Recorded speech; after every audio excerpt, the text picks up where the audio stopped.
I know Casey anyway because she is the youth services director. If you ever go into the youth section, you have probably met Casey.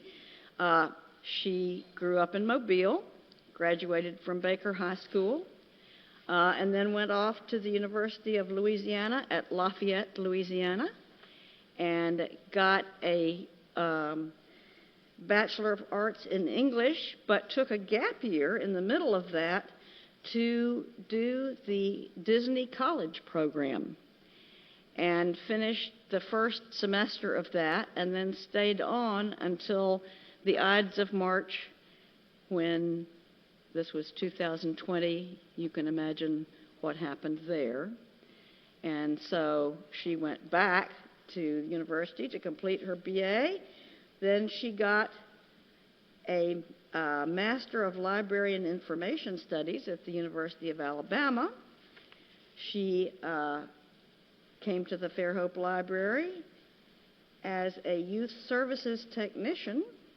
She also worked as after-school care staff for the Baldwin County Board of Education, but ultimately she worked her way up to Youth Services Department Head, and she is with us today to talk about this book. So please join me in welcoming Casey. Oh, and I forgot to say, her husband Micah, of 1 year, is here to support her. And so join me in welcoming Casey Williams.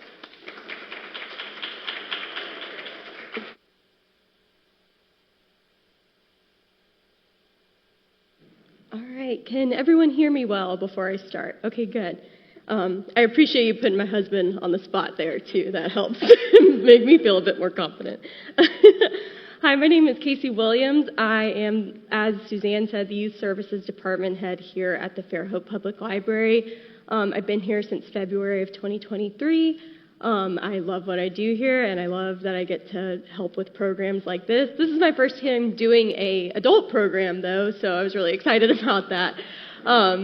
So today I'm going to talk about The Mythmakers by John Hendricks. It is actually a nonfiction graphic novel meant for middle grade readers. So the book does a good job of balancing the comics with textual evidence, and all the comics that John uses were based off of actual conversations that we have documented by letters, diaries, autobiographies, stuff like that. So this is a little bit about the author, John Hendricks, a couple of the books that he's written.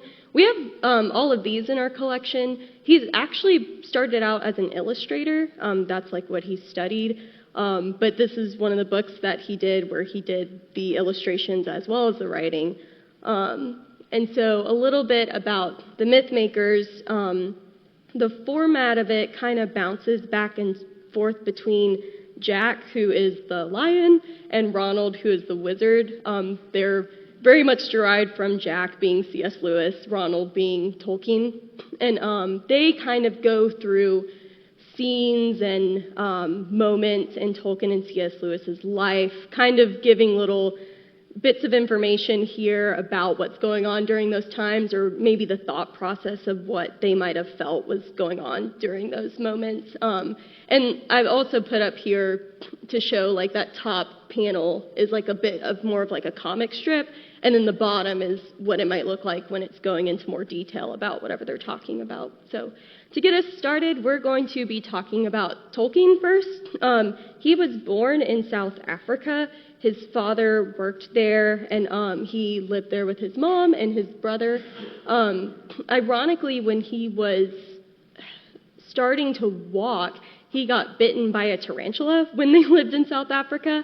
And so a lot of people surmise that this experience he had inspired a lot of the horror and terror scenes he has with spiders in Lord of the Rings and The Hobbit.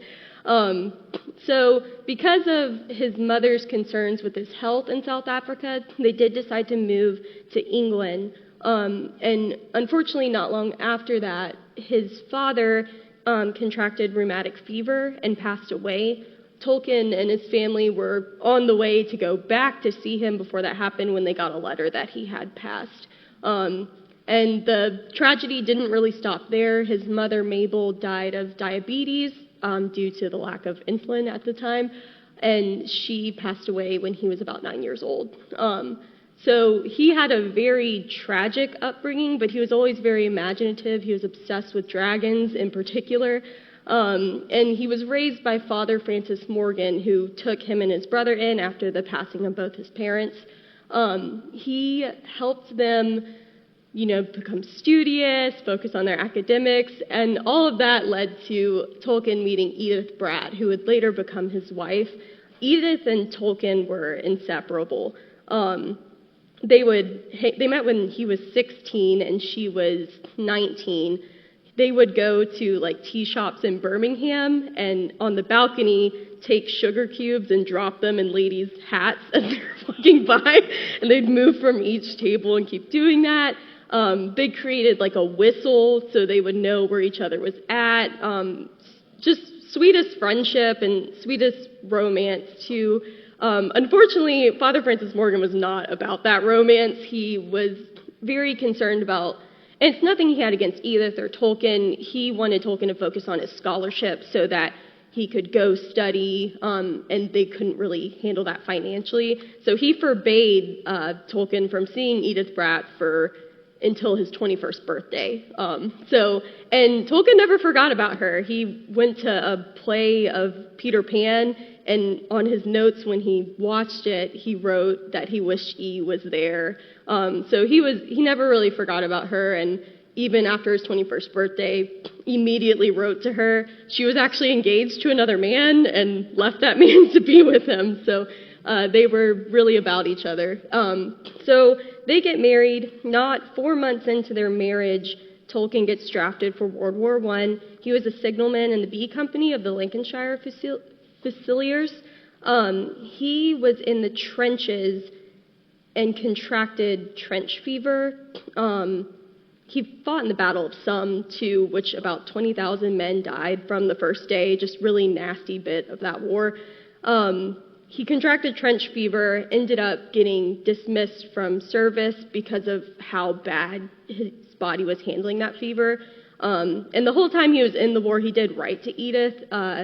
They would actually write in code with dots on the bottom of the letters so he could communicate to her where he was at in the war, even though that was entirely against regulations. So don't recommend doing that, but I thought it was really sweet that they were able to come up with that. So then we're going to move on to C.S. Lewis. I will say I have not actually read the Chronicles of Narnia, and as a children's librarian, that seems like a taboo, but I've read a lot of his philosophical works, and I knew more about Tolkien going into this, so I was really excited to learn a lot more about C.S. Lewis. But he was born in Northern Ireland in November of 1898.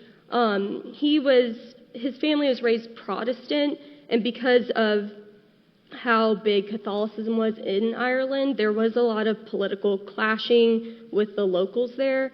So they did ultimately decide to move from Ireland to England. He also had tragedy befall his mother, who passed from cancer when he was younger. And shortly after that happened, he was shifted off to boarding school. He was also very imaginative, like Tolkien. He and his brother Warren, or as they refer to him in the book, Warnie was his nickname, they wrote stories together, and Boxen and Animal Land were some of the stories that they came up with. Most of them, the only fantasy that really came from them was that there's talking animals, but it was something that brought the brothers really close together and helped him to stay positive throughout the tragedy of his childhood. So he goes off to boarding school at Windward School, and in his autobiography, C.S. Lewis actually talks longer about the hellish nightmare that boarding school was, more so than he did about his experiences in World War I later on. The headmaster of that school, his name was Robert Capron. He was declared insane by the High Court because of how abusive he was to its students. So C.S. Lewis had experienced a lot of physical abuse while at his time in the school. And because of this, it really dampened his belief in Christianity. And he seemed to replace that with literature. Like, that's where he went to find his beliefs, stuff like that. So he, at this point in his life, associated with atheism, and that is like a really big part in the future of how they became friends, he and Tolkien. So he also went off to war about a year after Tolkien did. He was actually injured during that war by a friendly fire shell. Him and his sergeant, Harry Ayers, were sitting in the trenches when the shell hit. It completely disintegrated Harry Ayers, and he was gone. C.S. Lewis, who was near him, had shrapnel lodged into his heart for the rest of his life. But he did survive that miraculously and was dismissed from the war because of it. So after the war, we see Tolkien and Lewis both kind of throwing themselves into writing. If Tolkien was spurred on by his imagination and belief in Catholicism, then you could say that C.S. Lewis was spurred on by his anger at the absence of God. He was in a really cynical, pessimistic mindset, and that's kind of where he went with that. He did take on Patty Moore, who was a fellow soldier in his unit that had passed during the war. He agreed to watch his family if he had passed, so he took in his mother and lived with them at his house in England. He wrote Spirits in Bondage, which was his first major work. It's published under the pseudonym Clive Hamilton, though, so I thought that was interesting. Tolkien was bedridden, still recovering from the fever, so he wrote a lot. A lot of the works that he wrote, like the Book of Lost Tales, The Fall of Gondolin, were monumental to the Silmarillion, and that was kind of his focus for the rest of his life, was creating these works of mythology that would create this whole Middle-earth world. So he's focused on that. He went on a walk with Edith after he had recovered and was able to walk from the fever.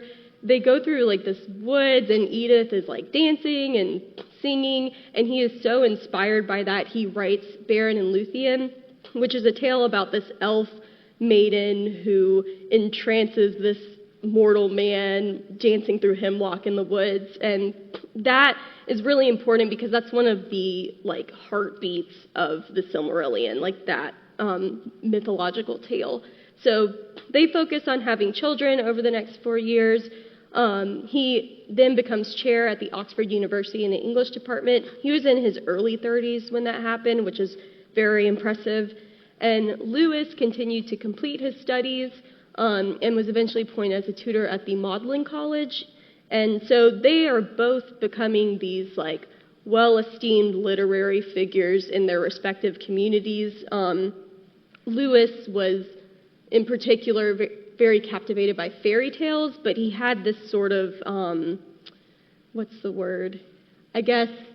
reluctance with them. He loved them so much, but he hated that they weren't real. And he really struggles with that even through his friendship with Tolkien. So then, May 11th, 1926, they meet. And we know this because Lewis wrote about it in his diary, so thank him for that. Tolkien was very different from Lewis, and Lewis the same. Tolkien would wear these three-piece suits. He mumbled a bit. He fumbled over language. In conversation, it was noted he would sometimes accidentally talk over people. Just kind of a social enigma. And then Lewis, on the other hand, was a lot more brash. He wore these ill-fitted flannel suits. He didn't see much point in fashion. When they first met, they actually didn't like each other. This was a quote from C.S. Lewis on meeting Tolkien. He says, "He was a smooth, pale, fluent little chap. No harm in him, only needs a smack or so." So he wasn't much impressed with Tolkien at all. But they did greatly connect on a love of Norse mythology. And because of that, they are able to start this group called the Coalbiters, where they meet and talk about literature, particularly Norse mythology, and sometimes just about any other topic of conversation from Lewis's notes.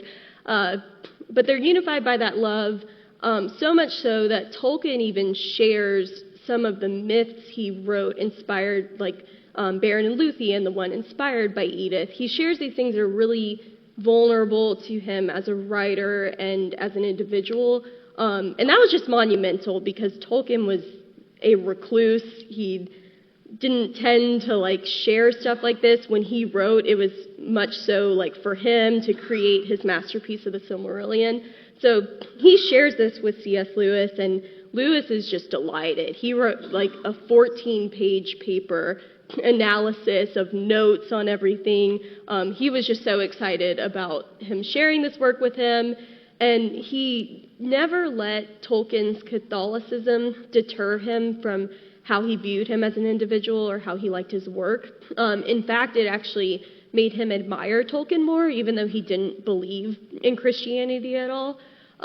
So because of that, he was inspired by that. Tolkien was able to kind of uplift C.S. Lewis and nab away at some of that pessimism that C.S. Lewis had been so bogged down by.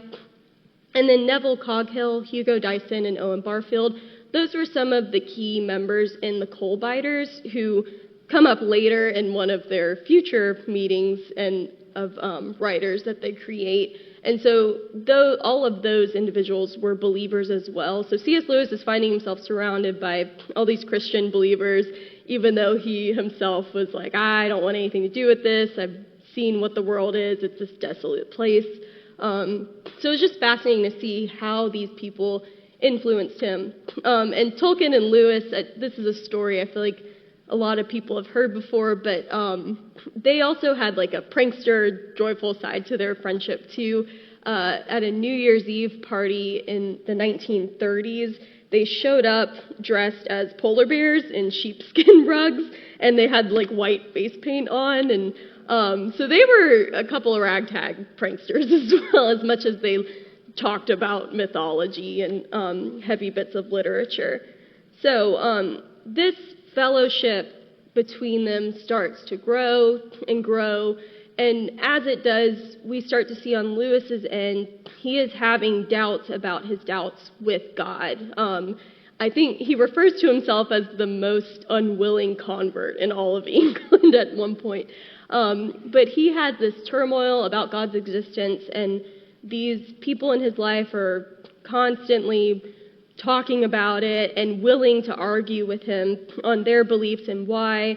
And even like Dyson and Tolkien weren't even the same denomination. And that spoke a lot to like how they were united in Christianity. Meanwhile, Tolkien is becoming more inspired by this Middle Earth world he's trying to create. Even though he's still working on the Silmarillion, one day, it was around Christmas time because he was trying to get extra money by grading papers of students. He has the student, he's working on their paper, grading it. He turns it over, and they either didn't know to fill out the backside or left it blank. And on that sheet, he just got like a spur of inspiration and wrote, "In a ground in a hole, there lived a hobbit." And so that's like the first like stroke we have of like he's trying to write something other than Silmarillion. So he has that brush of inspiration. Lewis is having his doubts of God's existence. And we see them converge together, and they go on this walk with Dyson. It was actually Addison's walk in Oxford. And so they go on this walk with Dyson, and they're just talking about philosophy late in the night and religion. And Tolkien introduces this concept to Lewis that myth isn't necessarily false, that God created man to write myths to be closer to him, and that just because like it isn't like true happenings, he wrote it so that we could be closer to God. And this conversation completely turns Lewis's perspective. A common misconception, though, is that Tolkien converted Lewis, and that's not exactly true, but this conversation was completely pivotal to him, as well as Tolkien, in the rest of their lives. It's actually referred to by scholars as one of the most important conversations of the 20th century, just because of the effects from it. So after this happens, Lewis accepts Christianity, It was about a week after that walk, he actually wrote on a day trip to the Winsnade Zoo with his brother Warnie. He says, "When we set out, I did not believe that Jesus Christ is the Son of God, and when we reached the zoo, I did. Yet I had not spent the journey in thought." So it was just kind of something that had just gradually been building up, similar to how these relationships have been building up with these men. And so he had that epiphany. Then Tolkien, after this conversation with Dyson and Lewis, is so inspired by the stirring of Lewis's heart and how close he feels to his fellow comrades in literature. He feels confident enough to to write a working draft of The Hobbit, and he shares that draft with Lewis. This was a really big deal because Tolkien was a complete perfectionist, so to hand over something that wasn't even complete was completely out of the question for him. So he's handing this to Lewis and being like, "Hey, what do you see from this? Tell me what you think." And of course, Lewis is just encouraging him and wants to see this come to fruition.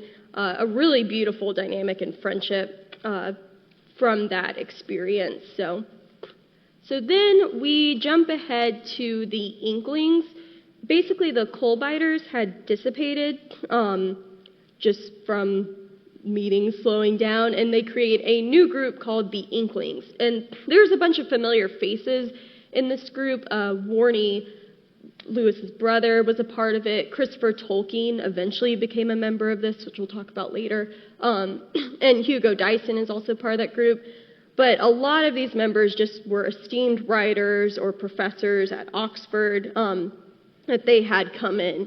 Charles Williams is an important name. He was invited by C.S. Lewis. He didn't live in Oxford at the time, though, but he was a face coming in regularly and was a really good writer as well, that we'll talk about later.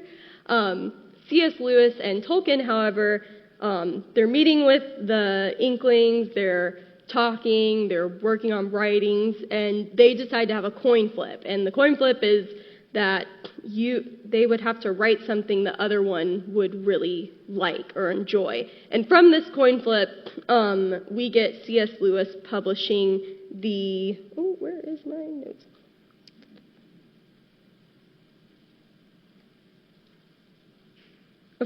We get C.S. Lewis publishing his trilogy, The Space. I guess I did not write the title. Sorry about that, y'all. But yeah, he wrote Out of the Silent Planet trilogy. That's the name of it. Sorry about that. So he writes Out of the Silent Planet, and it becomes a hit. The one Tolkien wrote was called The Long Lost Road, I believe, and it didn't do as well. Even Tolkien himself said he wasn't a fan of it.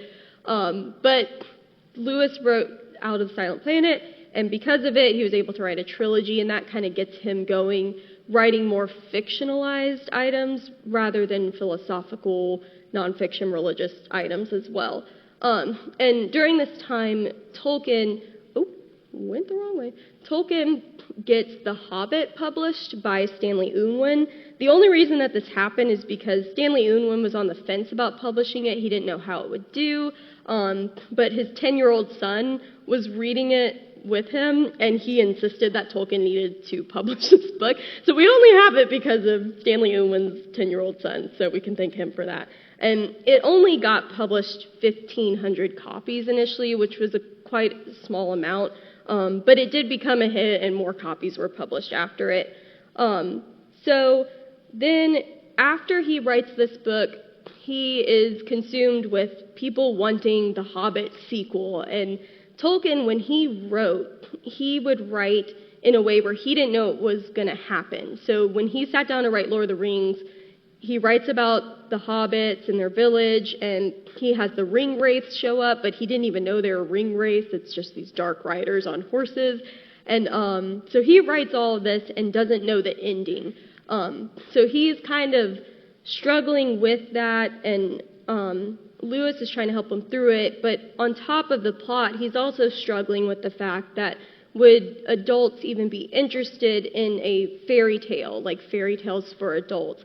So he does publish a essay on fairy stories on March 8th about how fairy tales aren't just for kids, like they're for adults as well, and like we can learn from fairy tales, stuff like that. That helps to culturally accept the idea that adults can read fairy tales and the idea of how we get fantasy books now. And I think that also helped C.S. Lewis to kind of relinquish this idea that fairy tales aren't just for kids or like pish-posh kind of a thing. So unfortunately, the Inklings was kind of the golden era of C.S. Lewis and Tolkien's friendship. That's when they were closest. They're all having breakthroughs on their works, their writings, their philosophy. Unfortunately, that did start to break apart.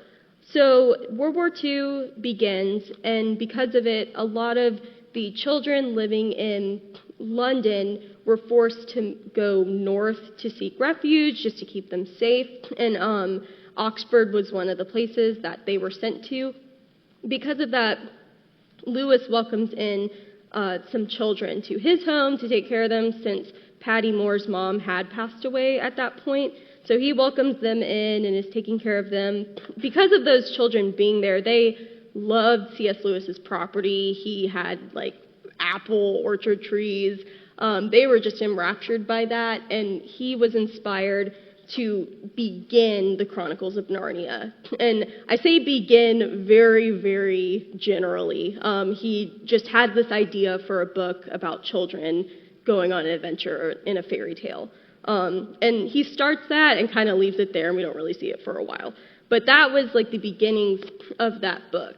So then Lewis, as well, because of the paper shortage, was asked to be a broadcasting host on BBC, and they were looking for someone who was Christian but not tethered to a specific denomination. And one of the higher-ups in BBC had read The Problem of Pain and was like, we need this guy. Like, this guy is the one we need. And because his style of communication was so relatable and it wasn't talked in a way that people couldn't understand, and it was inspiring, and that's more of what they needed on the talk show.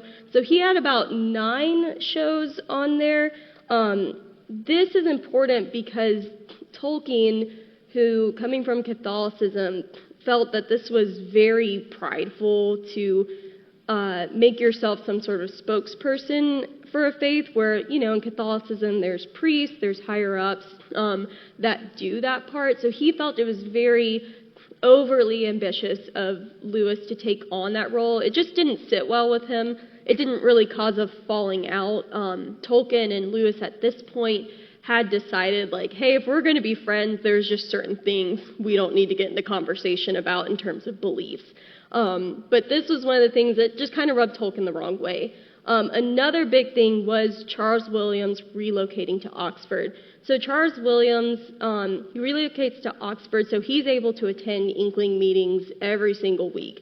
And it wasn't so much as a problem for everyone else as it was for Tolkien, who he and C.S. Lewis were the 2 leaders of those groups, and he felt very connected and close with C.S. Lewis. And he noticed there was like a dynamic shift when Charles Williams came in. And he felt very left out by them and felt that C.S. Lewis was going to leave him. He was a very reclusive, shy man, really. And so he was really insecure about this dynamic with Charles Williams and C.S. Lewis becoming so close. So that started to cause a rift as well. Like, he's starting to realize maybe I'm not as close with C.S. Lewis as I thought I was. And then during this time, he's also worried because 2 of his sons are out in the war, and then the other son was in Rome becoming a priest. So he's very far away from his sons. He's in an anxious point of his life.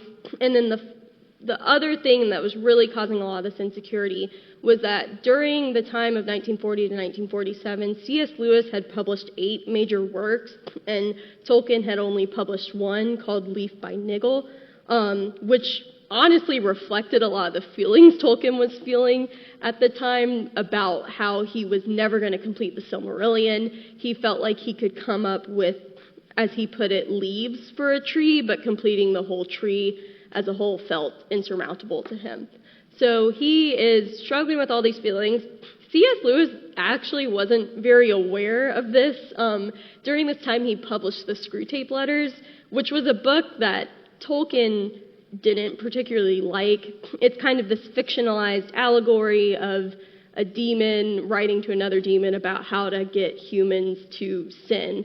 And Tolkien, it just wasn't something he was a fan of. He was really hard to please in general, but what really set him over the edge with it is that C.S. Lewis wrote a dedication to Tolkien in this book, and Tolkien felt that was kind of underhanded, like he didn't really know what that meant. He was like, why would you dedicate this book to me that I find is very insulting, whatever. C.S. Lewis had no idea. He was just like, this is my good friend, I'm going to dedicate this book to him. So he was not too pleased with that, and all the other kind of points brought up here that started to chip away at a friendship that was, up until this point, unbreakable. So next, after World War II, you would think things get kind of peaceful, but they don't for the Inklings. Charles Williams actually passed unexpectedly. He was in some sort of procedure for an emergency and afterwards passed away.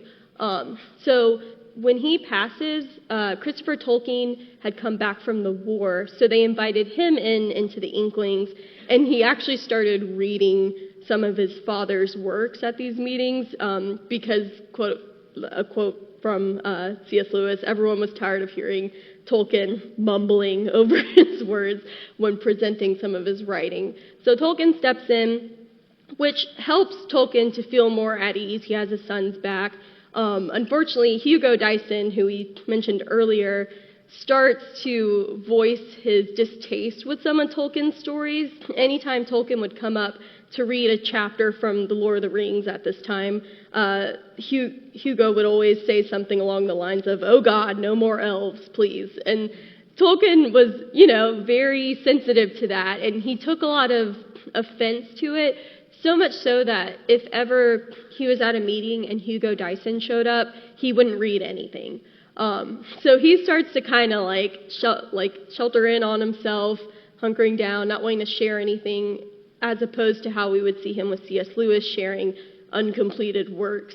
So this dynamic continues, and it starts to weigh the group down, whereas Tolkien and Lewis were leading the group. Now it's kind of dissipating, it's not as strong. So eventually there was the last gathering of the Inklings in October of 1949. Only Warnie, Lewis's brother, and Lewis were in attendance, and it was kind of their signal of this isn't working anymore. And by this point, Lewis had kind of began to notice, oh, Tolkien and I aren't as close. And I say close. Publicly, they would acknowledge each other and were only kind things, very kind in terms of how they thought one another in a public light. They just weren't as intentionally close as they once were. So in February of 1949, though, the infamous disagreement on the beginnings of The Lion, the Witch, and the Wardrobe is really what kind of set Lewis off to what is up with Tolkien. This is another misconception that happens, is people think that Tolkien disliked Narnia, which he didn't, but he didn't like a lot of things. He was super particular, even with his own work, very meticulous. I mean, it took the guy 50 years to write the Silmarillion, and he didn't even complete it. His son did. So it's not so much that he had something against Narnia in particular. It was just he didn't like it. Something about it didn't jive with him. He also contradicted himself a lot. On fairy tales, actually, he wrote that if you write a fantasy novel, you shouldn't illustrate it at all because it takes away the imagination of the reader. But he also illustrated a lot of his fantasy works. So I wouldn't think that this is something, and a lot of scholars believe that this isn't something that was he just really didn't like Narnia. It was something that he had a disagreement on with Lewis, and they wrote letters about it. But ultimately, it did sever that close bond that they have. Unfortunately, the final blow to their friendship was C.S. Lewis's marriage. And I say marriage because Tolkien never met Helen Joy Davidman, or Joy, but he was excluded from the knowledge that his friend had even been married. So this all happens like over the course of a few years. He met Joy. She was an American poet who loved C.S. Lewis's works. At this time, he's got, I think, all the books of the Chronicles of Narnia complete. She was a big fan of his writing, so she goes on a trip to meet him in England, and they hit it off, and she opens up to C.S. Lewis and talks about her husband, William Lindsay Gresham. Gresham was very violent and morose. Joy was not happy in their marriage, and when she moved back to America, or came back from that trip, it was revealed that he was leaving her for her cousin. So she's kind of stranded, and Lewis decides to take her in and have her live with him.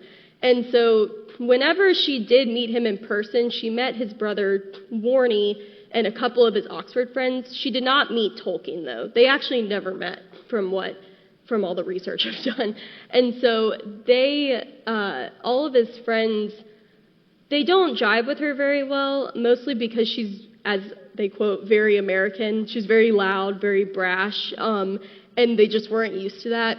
Warnie recounts that when he first met her, she walked in, she's like, "Is there anywhere I can find a bathroom in here?" And he's just kind of put off, like, what is this culture? And so he, when she moves in with him, Warnie's like, "Lewis, what are you doing? Obviously this isn't just a favor, there's something more here." From his writing, we kind of get an idea that he knew Lewis had feelings for Joy early on, but Lewis didn't know himself. So they have a civil marriage because her green card was coming up, and he didn't want her to be stranded and her two sons, so he marries her for civil purposes. And this is a big debate between Tolkien and Lewis. They had gotten into an argument years prior about the idea of civil marriage. Tolkien did not agree with it. Lewis didn't disagree with it, but didn't agree with it like Tolkien. And so they had a huge argument about this, and so much so to where that's where they stopped talking about anything religious, philosophical, whatever. So that happens. And then Joy gets a diagnosis. She had an injury when she was going to answer a phone and fractured her femur.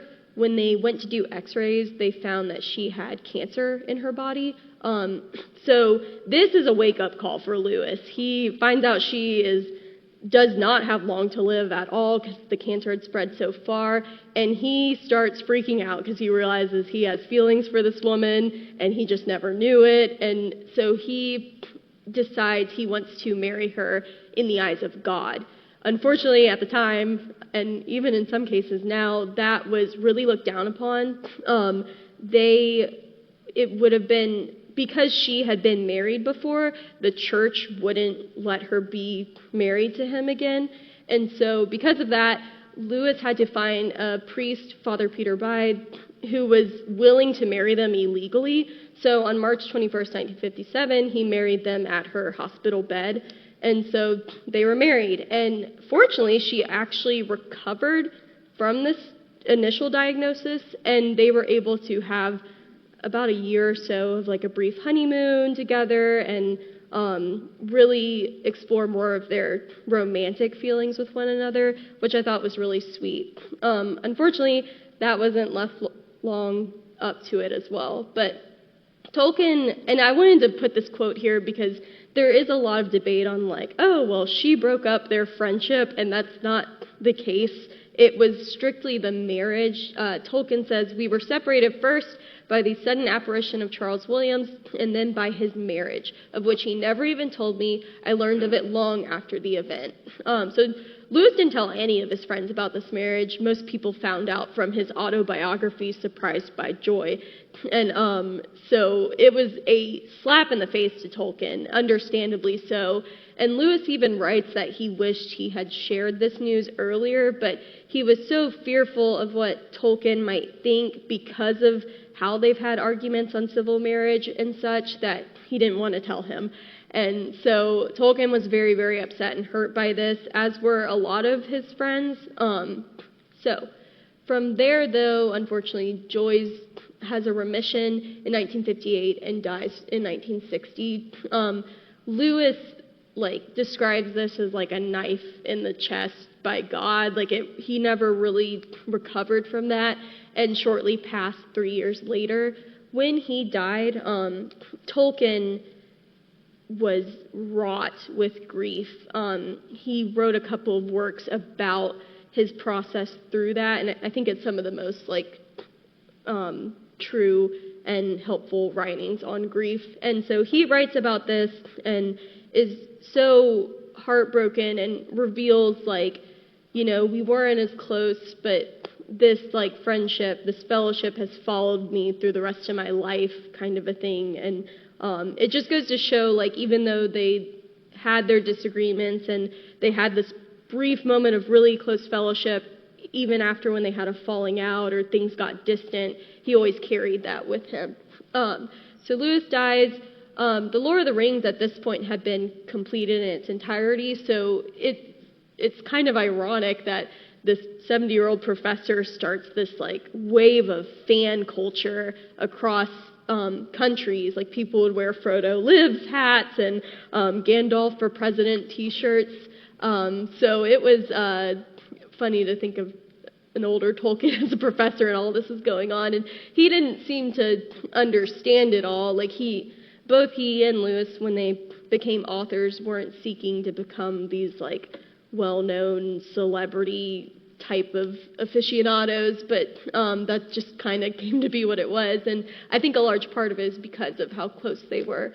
So then in 1973, 10 years later, Tolkien does pass away. It was actually 3 years after his wife Edith had passed. And then at the end of the book, I think it does a really good job of showing kind of a conversation between Tolkien and Lewis, in the afterlife. And it does it in a way that's not cheap. I don't want to talk too much about it because I'd rather if you want to read it to experience it that way. But I do feel like this book was such a good love letter to the fellowship between Tolkien and C.S. Lewis, and why so many of us today are still affected by their writings and how they wrote in conjunction with how the other one was affecting them. And so I think this book did a phenomenal job with the imagery. This image is actually the last page of the book, and it's just such a whimsical, beautiful love letter to that relationship and to how that's affected us culturally today. So, and I also have a slide for questions, if anyone had any questions. Thank you so much. I appreciate it. Thank you. I really appreciate that.